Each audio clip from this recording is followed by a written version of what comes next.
1 Pedro capítulo 2, verso 11.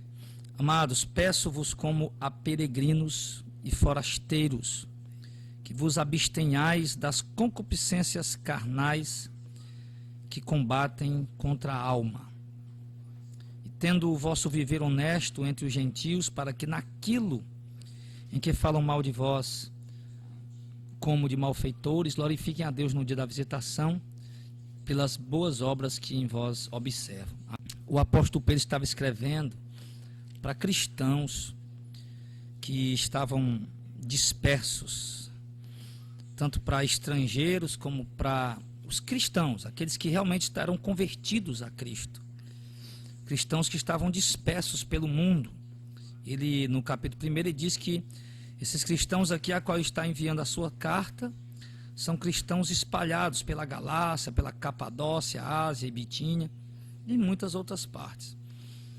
Então, esses irmãos, eles estavam vivendo no meio de pessoas incrédulas, no meio de pessoas sem temor a Deus. E você sabe, quando você vive no meio de pessoas incrédulas, entre pessoas que não têm um temor a Deus, você observa que essas pessoas, elas fazem tudo para se dar bem.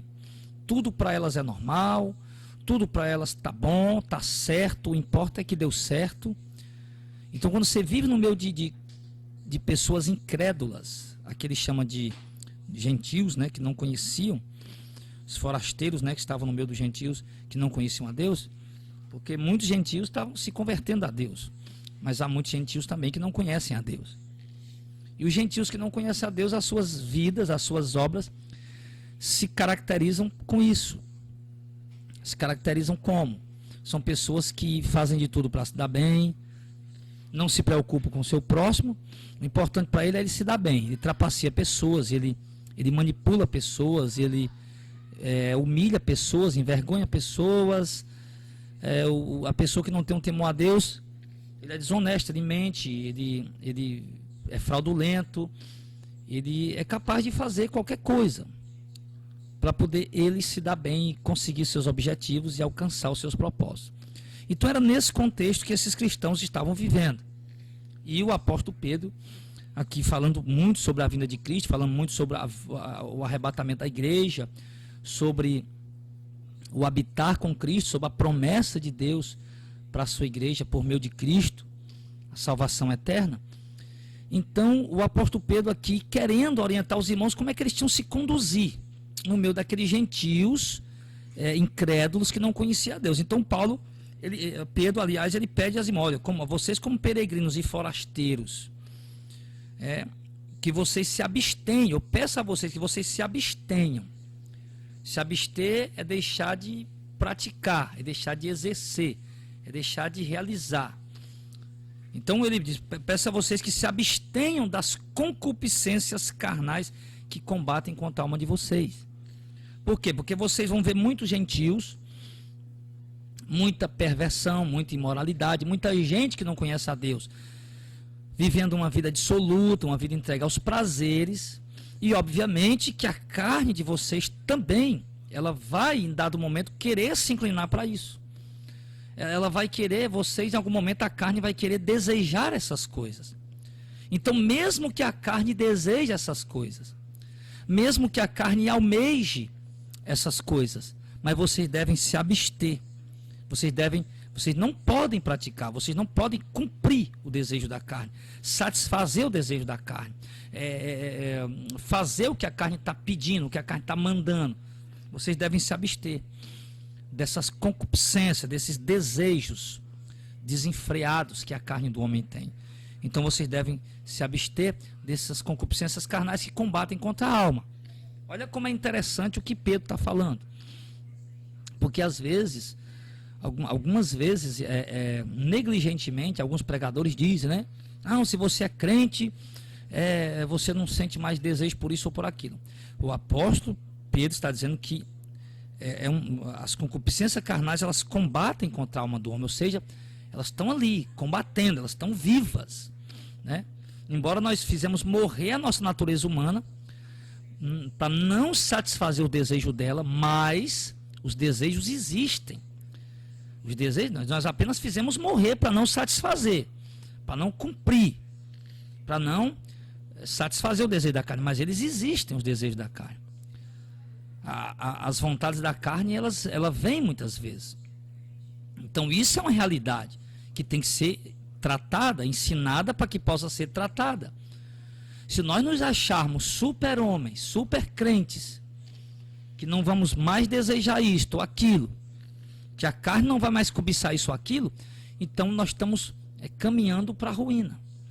Nós temos que ter uma visão madura e equilibrada em saber que nós somos pessoas ainda que estamos na carne, ainda somos pessoas, estamos nesse corpo humano, ainda somos tentados, a nossa carne ainda é inclinada ao pecado, ainda é atraída pelas tentações.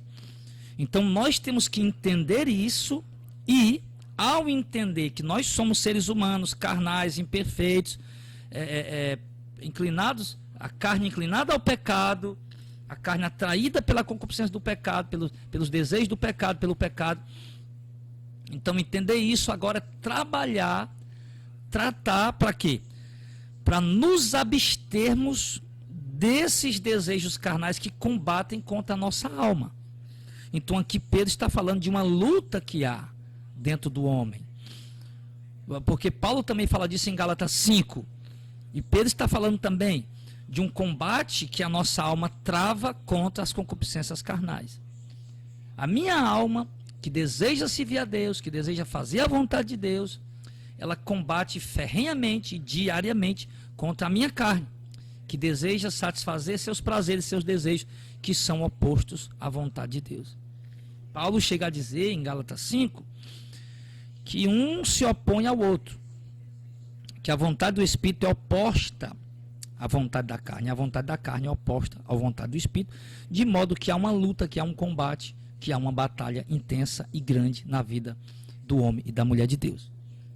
Então, o melhor remédio, a melhor solução, ou a melhor fórmula, né, se é que existe uma fórmula, vamos dizer isso, de você poder combater e vencer a concupiscência da carne que combate contra a tua alma, porque de repente você está aí, desejou de buscar Deus, servir a Deus, mas a sua carne está aí tremendo pelo mundo. De repente você está aí, desejou de buscar Deus, desejou de servir a Deus, mas a sua carne está atraída pela sensualidade.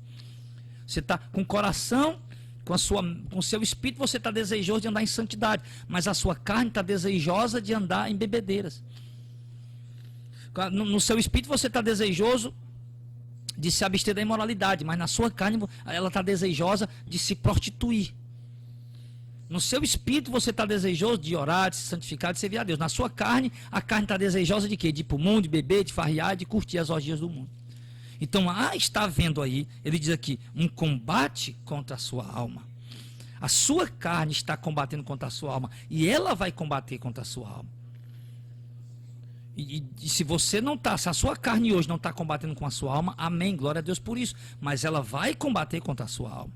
Haverão momentos que a sua carne vai desejar o mundo, que a sua carne vai desejar a sensualidade do sexo oposto.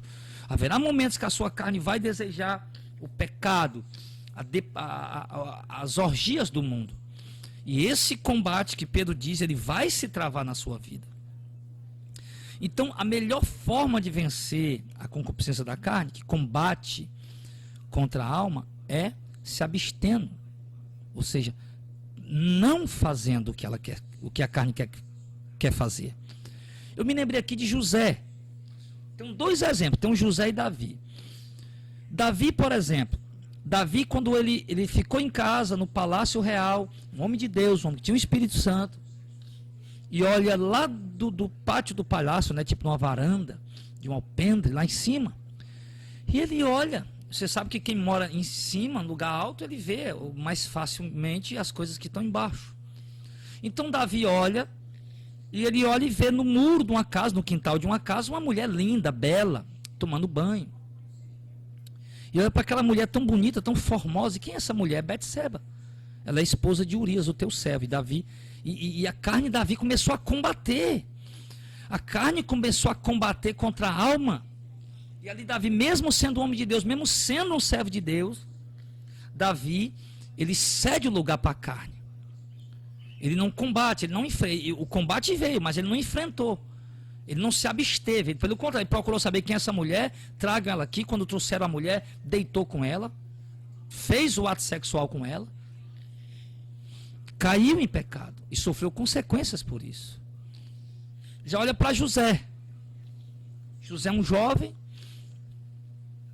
E quando a linda esposa do Potifar chega para José, tenta seduzir José ali para deitar com ele, José ali, com certeza os seus hormônios vão lá, de um jovem de 17 anos, os seus hormônios sobem lá em cima.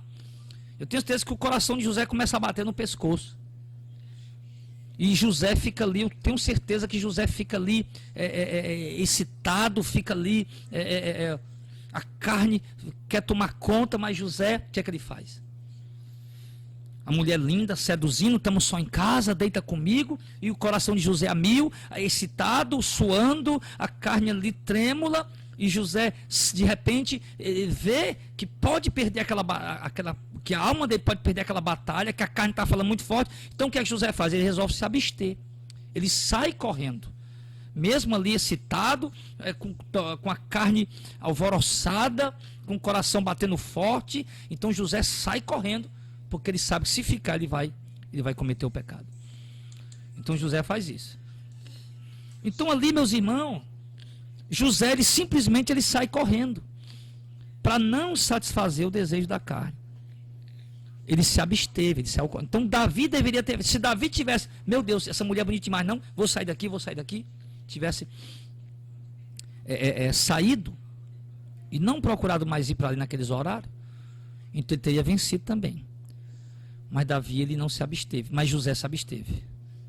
Você vê que José, quando chega aquele momento, a oportunidade de pecar, ele combate, a alma dele fica ali combatendo com o espírito não quer, e a alma quer, porque ele é fiel a Deus, e fica, aliás, o espírito não quer pecar, e a carne quer pecar, quer satisfazer sua vontade, e José simplesmente corre, ele resolve se abster, mesmo estando com vontade, mesmo estando com desejo, mas ele resolve sair, resolve correr e fugir, e se abster, e ir para longe. Então, amado, é esse conselho que o apóstolo Pedro está dando para nós. Então, em que seja a tentação, temos que nos abster. Ele dá o exemplo aqui no verso 12, ele orienta, aliás, ele diz assim, tenham o vosso viver honesto entre os gentios. Então, nós temos que procurar, amar, nós somos a igreja de Cristo. Nós somos a noiva do Cordeiro, nós somos a igreja do arrebatamento pela misericórdia e graça de Deus, não por nosso merecimento. Então, nós temos que ter o nosso viver honesto entre os gentios, ou seja, no meio dessa sociedade. Uma sociedade que para eles tudo é normal, para eles tudo é legal, para eles tudo vale. O importante é que eles estão satisfazendo seus prazeres, seus desejos, suas vontades. Então, para eles tudo é normal, eles vão tentar nos induzir, nos incentivar. Então, nós temos que procurar ter o nosso viver honesto entre eles.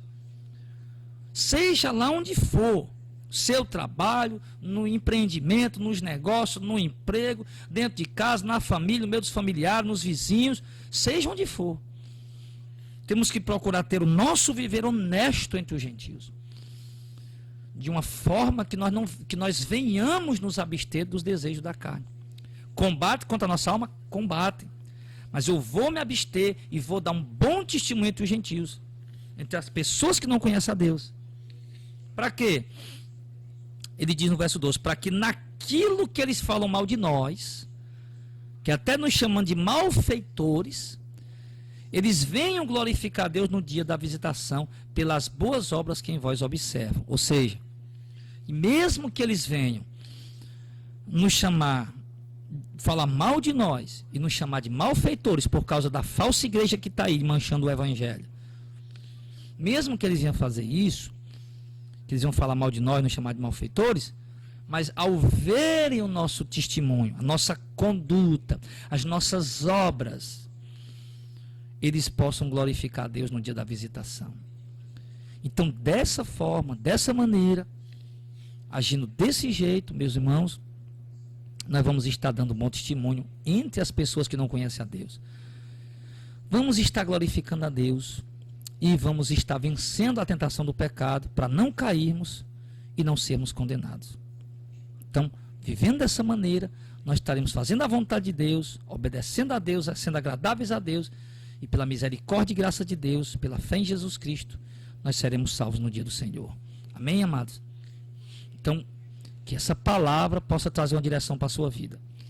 Você talvez não tenha dado um bom testemunho, você talvez não tenha sido um cristão exemplar, um homem de Deus exemplar, uma mulher de Deus exemplar, mas que você possa meditar nessa palavra, receber essa palavra em nome de Jesus, para que você de fato possa, meu amado, rever aí como estão as suas obras, como estão a sua conduta, o seu comportamento, a sua vida, para que aqueles que nos conhecem, que embora falem mal de nós, mas vejam boas obras em nós.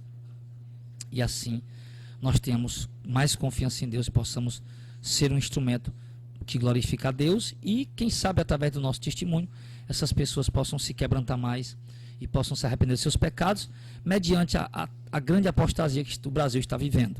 O Brasil está vivendo uma grande apostasia, muita heresia, muitos hereges, e o povo está escandalizado, mas de repente, ao olhar para você, a ver o seu comportamento, sua conduta, vai ver que ainda há pessoas diferentes, ainda há pessoas que brilham a luz do Espírito Santo, e ainda há uma igreja santa aqui na terra.